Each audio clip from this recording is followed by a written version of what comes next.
इंसान चाहे कलयुग में हो चाहे सतयुग में, उसे अपने कर्मों का हिसाब किताब तो देना ही पड़ता है। जिसने जैसे कर्म संसार में किए हैं, उन्हीं के अनुसार उन्हें अपने कर्मों का फल भोगना भी पड़ेगा।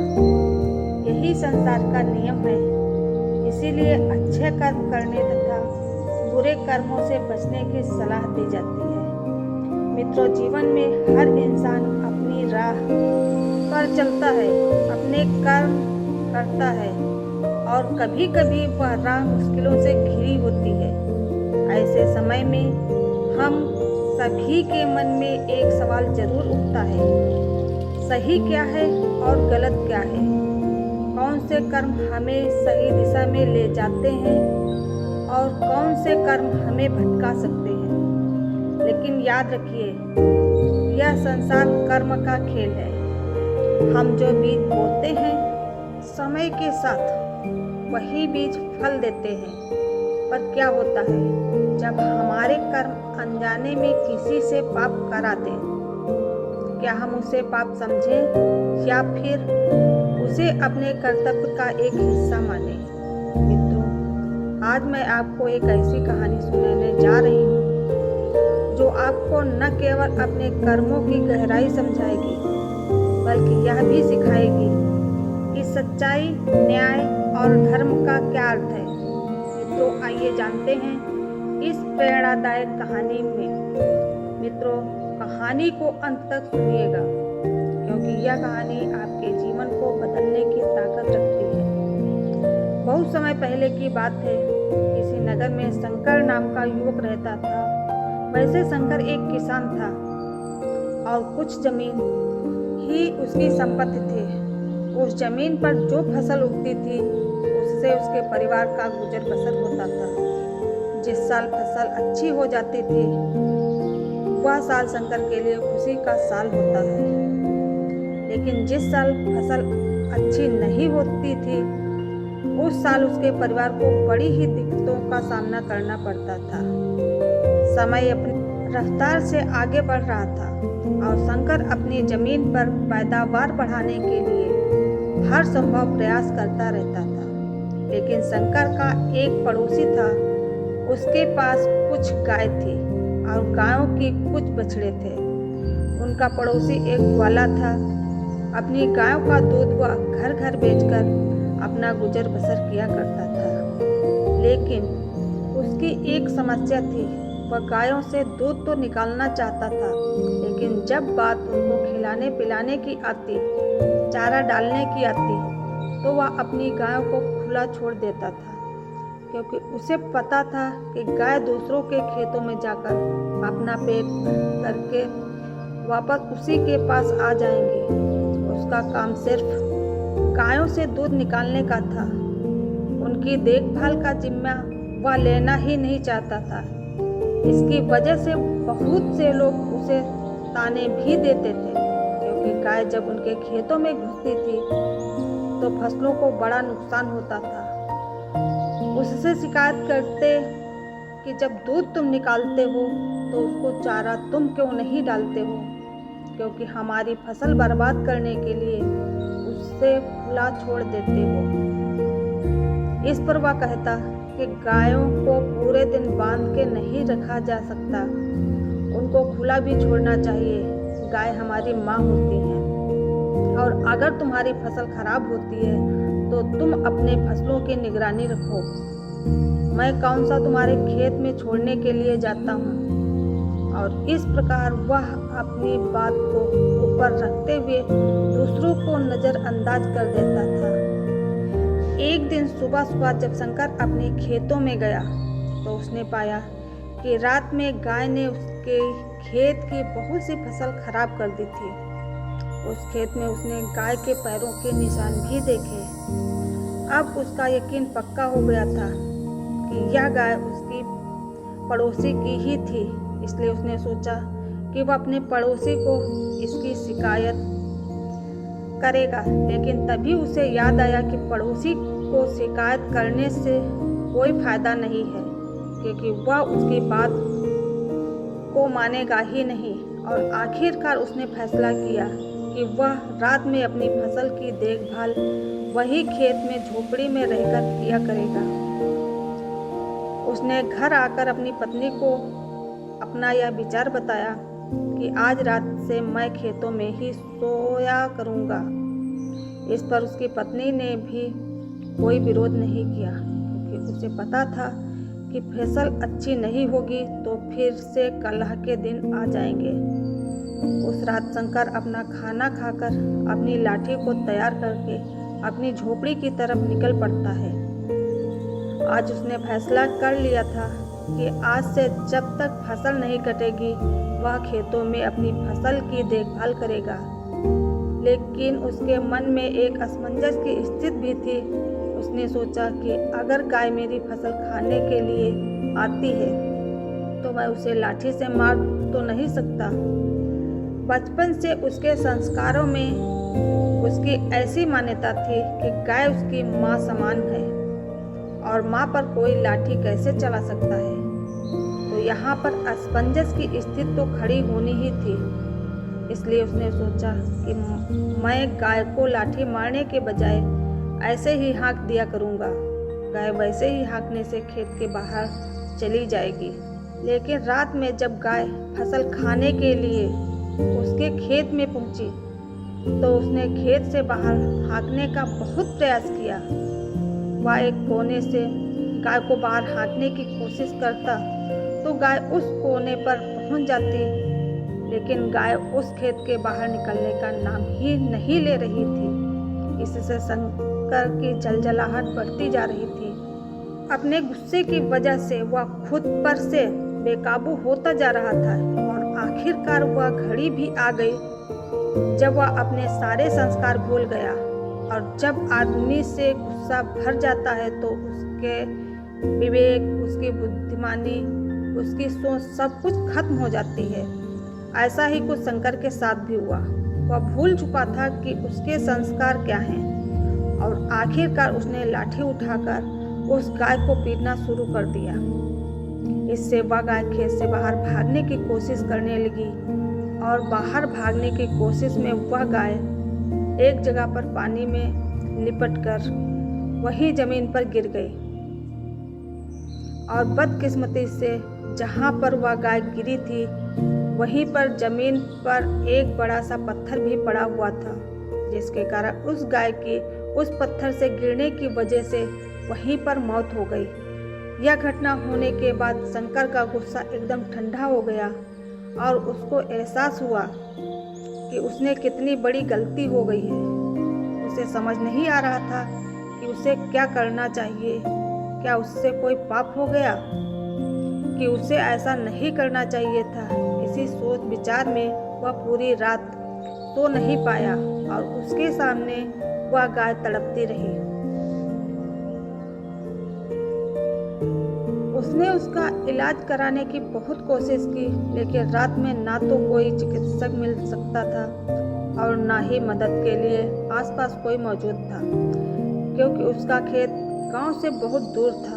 वह पूरी रात उस गाय के सामने बैठा रहा और उस गाय को अपनी आंखों के सामने तड़पता हुआ देखता रहा। उसका दिल उसे बार बार धिक्कार रहा था कि वह खुद से कह रहा था कि तूने कितना बड़ा पाप कर दिया है, इसका प्रायश्चित तू कैसे करेगा। जैसे ही सुबह हुई तो गांव के कुछ लोग उस तरफ आ पहुंचे और जब उन्होंने शंकर को एक मृत गाय के सामने बैठा देखा तो उन लोगों को पूरी घटना समझते देर नहीं लगी और शंकर ने उसके सामने खुद माफी मांगते हुए कहा कि यह उससे बहुत बड़ा पाप हो गया है। इसके बाद गांव में एक पंचायत रखी गई और जिस पड़ोसी की वो गाय थी, यानी कि शंकर का पड़ोसी, उसने पंचायत से न्याय की मांग की। यहाँ पर पंचायत को फैसला करने में कुछ ज़्यादा तकलीफ नहीं हुई, क्योंकि शंकर खुद यहाँ पर अपने आप दोषी मानकर बैठा हुआ था। पंचायत ने फैसला सुनाया कि जब तक शंकर अपने इस पाप को धो नहीं लेता तब तक वो इस गांव में वापस नहीं आ सकता। इस पर शंकर ने पंचायत से पूछा कि वह अपने इस पाप को किस तरह धो सकता है। तो पंचायत ने बताया कि तुम 4 धाम की यात्रा करके आओ, उसके बाद तुम्हारा पाप धुल जाएगा। लेकिन अब भी शंकर की आंखों के सामने गाय का वह तड़पता हुआ चेहरा घूम रहा था और उसे लग रहा था कि 4 धाम जाने के बाद उसका यह पाप किस तरह धुल जाएगा। क्या उस गाय की जिंदगी वापस आ जाएगी? क्या उसकी दर्द मेरी आंखों के सामने से हट जाएगा? लेकिन फिर भी उनकी बात मानते हुए वह 4 धाम की यात्रा के लिए निकल पड़ता है। यह उस समय की बात है जब कोई साधन या वाहन नहीं हुआ करते थे, तो इंसान को अपने पैरों से ही चलकर जाना पड़ता था या फिर घोड़ा गाड़ी या ऊंट गाड़ी पर जाना होता था। शंकर की यात्रा बहुत लंबी होने वाली थी, शायद उसे कई वर्ष लग जाते वापस लौटने में। लेकिन फिर भी शंकर अपनी इस पाप को धोना चाहता था। लेकिन उसके मन में एक सवाल भी चल रहा था कि इस पाप का दोषी जितना वह है, उससे कहीं ज़्यादा दोषी वो ग्वाला है जो अपनी गाय का दूध निकालकर यूं ही दूसरों की फसल चढ़ने के लिए छोड़ देता था। यह सिर्फ उसके मन का एक सवाल था, लेकिन इस सवाल को वह वहाँ पर किसी से नहीं पूछ सकता था। जब वह अपने घर से 4 धाम की यात्रा के लिए निकलने वाला था, उसकी पत्नी ने भी उसके साथ चलने के लिए आग्रह किया, लेकिन उसने अपनी पत्नी को वहीं रहकर अपने खेतों की देखभाल और बच्चों की देखभाल करने के लिए कहा और वह अकेला ही अपने पाप को धोने के लिए उस गांव से निकल पड़ता है। एक धाम से दूसरे धाम और दूसरे धाम से तीसरे धाम। इस प्रकार चलते चलते शंकर को बहुत वक्त हो गया था, कई साल बीत गए थे, लेकिन शंकर अब भी अपने पाप को दोषी मान रहा था। उसके मन से उस गाय का वह चेहरा हट ही नहीं रहा था। जब वह अपने तीसरे धाम की यात्रा पर जा रहा था, तो उस यात्रा के बीच एक जंगल पड़ता था और उस जंगल को पार करते हुए वह धाम था। जब शंकर उस जंगल को पार कर रहा था, तो उसे उस जंगल में एक महात्मा की कुटिया दिखाई दी। उसे बड़ा ही आश्चर्य हुआ, क्योंकि वहाँ आसपास कोई और मनुष्य दिखाई नहीं दे रहा था। कई कई मीलों तक किसी इंसान की भी कोई बस्ती नहीं थी और इस जंगल के बीच में यह एक महात्मा अकेले क्या कर रहे हैं। इससे शंकर की जिज्ञासा और ज़्यादा बढ़ गई और वो अपनी जिज्ञासा को शांत करने के लिए उस महात्मा के पास कुटिया में पहुंच जाते हैं। जब शंकर उस कुटिया में पहुंचा, उस वक्त वह महात्मा ध्यान में लीन थे। लेकिन जैसे ही शंकर ने उस कुटिया में प्रवेश किया, वैसे ही महात्मा ने अपने ध्यान से बाहर आ गए और ध्यान से बाहर आने के बाद शंकर ने उससे पहले प्रश्न किया। मित्रों, जरा ध्यान से सुनिए। शंकर ने पूछा कि हे महात्मा, आप इस जंगल में अकेले किस प्रकार रहते हैं? यहाँ पर ना कोई इंसान है और ना ही बस्ती। यहाँ पर आप अकेले किस प्रकार वास कर लेते हैं? इस पर महात्मा ने बड़े ही सहज भाव से उत्तर दिया कि इंसान को जीने के लिए सांसें और खाना चाहिए, जो यहाँ पर भली भांति मिल जाती है। सांसें या पेड़ पौधे हमें देते हैं और खाना भी या पेड़ पौधे हमें देते हैं। और जीने के लिए क्या चाहिए? इस पर शंकर ने पूछा, हे महात्मा, फिर भी इंसान को कोई तो चाहिए जिससे वह बात कर सके, जिससे अपनी भावना व्यक्त कर सके। आपके पास तो यहाँ कोई भी नहीं है। इस पर महात्मा ने जवाब दिया, तुम्हें लगता है कि मेरे पास कोई भी नहीं है, क्योंकि तुम्हारी आंखें सीमित चीज ही देख पाती हैं, लेकिन मेरे पास वह भी है जो तुम्हारी आंखें नहीं देख पाती हैं और जो कण-कण में बसता है। इन बातों से शंकर को एहसास होने लगा कि यह कोई साधारण महात्मा नहीं है। इनकी समझ बहुत गहरी है और इनसे मेरे सवालों के जवाब मिल सकते हैं। इसीलिए शंकर ने उनको अपनी पूरी परिस्थितियां बयां कर दी और सारी बात बताने के बाद शंकर ने महात्मा से पूछा कि हे महात्मा, 2 धाम की यात्रा तो मैं कर चुका हूँ और यह यात्रा करने के बाद भी मेरे मन का बोझ हल्का नहीं हुआ है। मुझे पता है कि मैं 4 धाम की यात्रा भी कर लूँगा तो भी मेरे मन की परिस्थिति यही रहेगी। हे महात्मा, कृपया करके आप मेरा मार्गदर्शन कीजिए।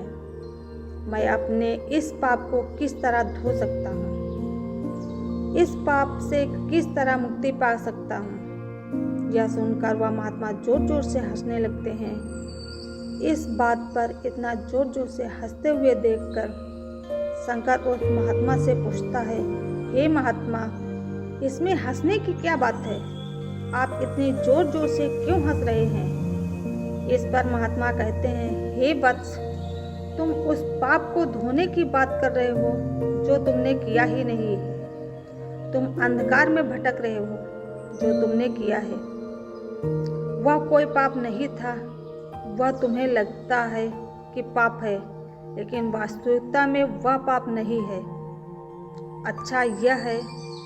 अच्छा यह बताओ, अगर तुम उस गाय को अपना पूरा खेत चरने के लिए छोड़ देते तो क्या वह सही होता? जरा सोचो। इस पर शंकर कहता है कि नहीं महात्मा, वह तो बिल्कुल भी अच्छा नहीं होता, क्योंकि किसानी करना तो मेरा पेशा है और वह अगर मेरे खेत की पूरी फसल खा जाती तो मैं अपना परिवार किस प्रकार चलाता, अपना गुजर बसर किस प्रकार करता। यह सुनकर महात्मा ने कहा, तो यही बात है, तुम समझ नहीं पा रहे हो। तुम्हारा सबसे बड़ा कर्तव्य यही था कि तुम अपनी फसल की रक्षा करो। वही तुम्हारा सबसे बड़ा कर्म है और अपने कर्म को पूरा करने के लिए चाहे इंसान को कुछ भी करना पड़े, उसे करना चाहिए और वही तुमने किया। एक उदाहरण देते हुए महात्मा ने बताया, हे वत्स, जिस प्रकार भगवान श्री कृष्ण ने धर्म की रक्षा के लिए कौरवों से युद्ध करने के लिए अर्जुन को गीता का उपदेश दिया और उसे युद्ध करने के लिए प्रेरित किया, क्योंकि वही उस वक्त की प्राथमिकता थी। हमें यह जरूर देखना होगा कि हमारी प्राथमिकता क्या है और इसी प्राथमिकता के आधार पर हमें अपने कर्म का चुनाव करना होता है। इसके बाद महात्मा ने शंकर को समझाते हुए कहा, हे वत्स, जब तक तुम अपने आप को कर्ता समझते रहोगे, यानी करने वाला, तब तक तुम्हें दुख ही होगा। तुम्हारा मन हमेशा संताप झेलेगा, क्योंकि तुम समझ रहे हो कि तुम करने वाले हो, तुम करता हो और वही तुम्हारे दुख का कारण बन जाता है। जिस परिस्थिति में तुम्हें लग रहा है कि तुम्हारी वजह से वह गाय मारी गई, क्योंकि तुम अपने आप को कर्ता समझ रहे हो और यही तुम्हारे दुख का कारण है। लेकिन जब तुम अपने आप को सिर्फ क्रिया समझोगे, कर्म करने वाला समझोगे, तब तुम्हें दुख नहीं होगा, क्योंकि वहाँ पर तुम कर्ता नहीं हो, वहाँ पर तुम क्रिया हो। करने वाला और रचने वाला तो कोई और है। तुम इस नाटक में सिर्फ अभिनय कर रहे हो। अपना पाठ पूरा करो और यहाँ से चलते बनो। अपने आप को इस नाटक का निर्देशक कभी मत समझना कि निर्देशक कोई और है। हम तो सिर्फ अभिनेता हैं जो अपना अभिनय कर सकते हैं और इस अभिनय में जो पात्र हमें मिला है उसको भली भांति पूरा करना हमारा सबसे बड़ा कर्तव्य है। तुम्हें पात्र मिला है एक किसान का, इसलिए तुम अच्छे से किसानी करोगे तो वही तुम्हारा निर्देशक यानी इस नाटक का निर्देश खुश होगा। अगर तुम अपना अभिनय अच्छा नहीं करोगे तो उस निर्देशक को कभी अच्छा नहीं लगेगा। इसलिए तुमने कुछ गलत नहीं किया। तुम अपनी किसानी का पात्र बहुत अच्छे से निभा रहे थे, लेकिन वह कहते हैं ना कि संशय आत्मा विनश्यत का मतलब है कि जो व्यक्ति संशय से ग्रस्त है उसका विनाश निश्चित है। यानी कि जिसके मन में शंका पैदा हो जाता है, जिसके आत्मा में संशय पैदा हो जाता है, वह अपने विनाश पर पहुंच जाती है। वह खुद का विनाश कर लेती है। और यही तुमने किया।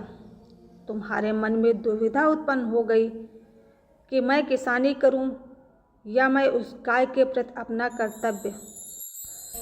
जो सवाल शंकर ने उस महात्मा से पूछा वह बहुत गहरा था मित्रों, जरा ध्यान से सुनिए। शंकर ने पूछा, हे महात्मा, जो कर्म हम करते हैं हमें उसका फल किस प्रकार मिलता है? अगर मैंने कुछ गलत किया ही नहीं तो मैं यहाँ पर प्रायश्चित क्यों भोग रहा हूँ? और अगर मैंने अपना कर्तव्य निभाया है, अगर मैंने अपना कर्म पूरा किया है, तो मैं यहाँ पर दुख क्यों झेल रहा हूँ? मेरा मन इतनी उत्पीड़न से क्यों भरा हुआ है? इस प्रकार महात्मा ने उसे समझाते हुए कहा, हे वत्स, जब तुम जमीन में कोई बीज डालते हो फसल उगाने के लिए, तो तुम्हें कैसे पता चलता है कि तुम्हारी फसल कौन से फल देगी? यह सुनकर शंकर ने जवाब दिया, हे महात्मा, यह सुनकर शंकर ने जवाब दिया, हे महात्मा, या तो बीज डालने के कई महीने बाद पता चलता है कि यह फसल कौन सा फल देने वाली है। जब तक हमें यह पता नहीं चलेगा कि यह बीज किस पेड़ का है, तब तक हमें कैसे पता चल सकता है कि यह पेड़ कौन सा फल देने वाला है? यह सुनकर महात्मा मुस्कुराते हुए कहने लगे, हे वत्स, जिस प्रकार बीज को जमीन में डालने पर हमें पता नहीं होता है कि वह कौन सा फल देगी, उसी प्रकार कर्म करते हुए हमें यह पता नहीं होता कि इस कर्म का फल हमें किस प्रकार मिलेगा। हो सकता है उस कर्म का फल मिलने में कुछ देरी हो जाए, लेकिन उस कर्म का फल मिलता जरूर है। लेकिन इंसान में उतना संयम नहीं रहता, जो उतनी दूरदृष्टि नहीं रखता, वो उतना सोच ही नहीं पाता। उसे तो अपने कर्मों का फल तत्क्षण चाहिए। वह तो शायद यह चाहता है कि जैसे ही मैं अपना कर्म करूं वैसे ही मुझे फल मिल जाए, लेकिन ऐसा जिंदगी में किसी पैमाने पर नहीं होता। कोई भी विद्यार्थी जब मेहनत करता है तो कई साल बाद उसे उस विद्या का परिणाम मिलता है। अगर कोई विद्यार्थी यह सोचे कि आज मैं यह पूरी पुस्तक पढ़ लेता हूँ और कल ही मैं परीक्षा में बैठ जाऊँ, तो ऐसा हो नहीं सकता। उसे सालों साल अभ्यास करना पड़ता है और उस अभ्यास का फल उसे कब मिलेगा उसे यह पता भी नहीं होता। लेकिन फिर भी इंसान यह समझ नहीं पाता और हमेशा अंधकार में भटकता रहता है। अपनी बात खत्म करते हुए महात्मा ने कहा, हे वत्स, तुम अब अपने गांव लौट जाओ। तुम्हें 4 धाम की यात्रा करने की कोई ज़रूरत नहीं है। तुम अच्छे से गांव में जाकर अपना कर्म करो और वहां पर अपने परिवार की देखभाल करो। यही तुम्हारा कर्म है और यही तुम्हारा पात्र है जो तुम्हें इस जीवन में निभाना है। यह सुनकर शंकर कहता है, लेकिन महात्मा, पंचायत ने मुझे दोषी पाया है और जब तक मैं अपनी सजा पूरी नहीं कर लेता, यानी कि अपना पाप धो लेता, जब तक मैं कैसे वापस जा सकता?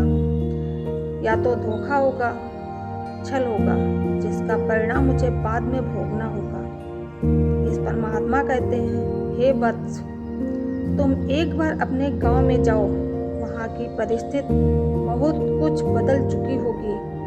वो गांव वैसा नहीं रहा होगा जैसा कि तुम छोड़कर आए थे, क्योंकि तुम अपने कर्म अच्छे से कर रहे थे और उन कर्मों के परिणाम अब वहाँ पर तुम्हारे परिवार को मिलने शुरू भी हो चुके होंगे। जाओ, इस चीज को अपनी आंखों से देखो और कर्मों के विधान को भली भांति समझो। यह सुनकर शंकर अपनी यात्रा के बीच से ही वापस अपने गांव में लौट आता है और गांव में लौटकर क्या देखता है कि वह ग्वाला पड़ोसी जो गाय को यूं ही छोड़ देता था, उसके पास एक भी गाय नहीं थी और दूसरी तरफ उसके परिवार के नाम पर गांव में एक गौशाला बनी हुई थी, जहां पर गांव के लोग अपनी श्रद्धा से कुछ न कुछ गायों को खाने के लिए चारा भेंट देते रहते थे। यह दृश्य देखकर शंकर बड़ा आश्चर्यचकित रह गया। उसे समझ नहीं आया कि यह किस प्रकार हुआ। जब उसने लोगों से पूछा कि यह किस प्रकार हुआ, तो लोगों ने उसे बताया कि तुम्हारे जाने के बाद इस ग्वाले ने अपनी गाय रात में छोड़ना बंद नहीं किया और उसकी गाय दूसरे के खेतों में भी फसलों को नुकसान पहुंचाती रहती थी, जिससे सभी गांव वाले बहुत परेशान हो गए और आखिरकार एक दिन पंचायत हुई। पंचायत ने यह निर्णय किया कि शंकर से कुछ गलत नहीं हुआ था। अपनी फसल को बचाने के लिए अनजाने में ही उसने यह गलती हो गई थी, लेकिन यह गलती नहीं मानी जा सकती और इसीलिए जो गाय उस ग्वाले ने छोड़ रखी थी, उन गायों को लेकर एक गौशाला बनाई गई और वह गौशाला शंकर के परिवार के नाम कर दी गई। लेकिन पंचायत को एहसास हुआ कि शंकर को दोषी मानकर उसने बहुत बड़ी गलती हुई, इसलिए गलती को सुधारने के लिए उन्होंने वह गौशाला शंकर के परिवार के नाम कर दी। यह दृश्य देखकर शंकर की आंखें खुल गईं। उसे महात्मा की वह बात याद आ गई कि जब वह जमीन में बीज डालते हैं तब उन्हें यह पता नहीं होता कि वह बीज क्या फल देगा, लेकिन जिस दिन वह फल देता है उस दिन हमें पता चलता है कि हमारे वह कर्म कितना सार्थक था। तो मित्रों, इस कहानी से आपने क्या सीखा? आप अपने विचारों को हमें कमेंट